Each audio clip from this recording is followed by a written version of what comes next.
আহলাদি যুব সংঘের কোন কর্মী সেই স্ত্রীর সাথে সম্পর্ক রাখে না। আহলাদি যুব সংঘের কোন কর্মী কোন বেদনের সাথে সম্পর্ক রাখে না। আহলাদি যুব সংঘের কোন কর্মী কোন হারামের সাথে কোন সম্পর্ক রাখে না। আহলাদি যুব সংঘের কোন কর্মী পিতা মাতার সাথে খারাপ আচরণ করে না। আহলাদি যুব সংঘের কোন কর্মী শ্রদ্ধাভাজন ব্যক্তির সাথে কোন মন্দ ব্যবহার করে না। এক কথায় আহলাদি যুব সংঘের প্রতিটি কর্মী রাসূলের আদর্শ আচরণ হয়ে উত্তম সমাজ নির্মাণে সে বলিষ্ঠ ভূমিকা রাখতে চায়। প্রিয় বন্ধুরা, আমরা বলছিলাম তরুণদের অধঃপতনের সপ্তম কারণ গান বাজনার সাথে সম্পর্ক রাখা। আজকের যুব সমাজ ঠুনকো কারণে চিত্ত বিনোদনের নেশায় গান বাজনার সাথে সে সম্পর্ক রাখে। গান বাজনার সাথে সম্পর্ক রেখে সে শয়তানের ধোঁকায় পড়ে নিজের শয়তানের পদাঙ্ক অনুসরণ করে সে পথভ্রষ্ট হয়।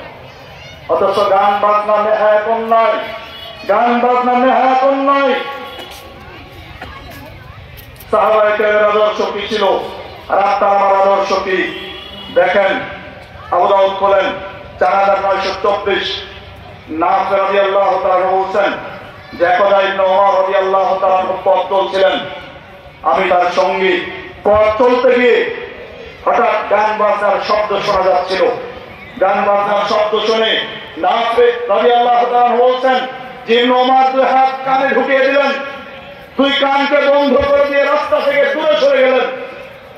রাস্তা থেকে দূরে সরে গিয়ে তিনি বলছেন, ইয়া নাফি হাল তাসমাউ শায়আন, এখন কি আর কোনো কিছু শোনা যায়? অর্থাৎ এখন কি গান বাজনার শব্দ কি শুনতে পাওয়া যায়?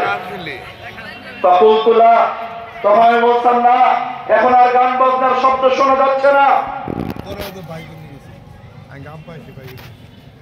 قال فرفع إصبعيه من أذنيه وقال كنت مع النبي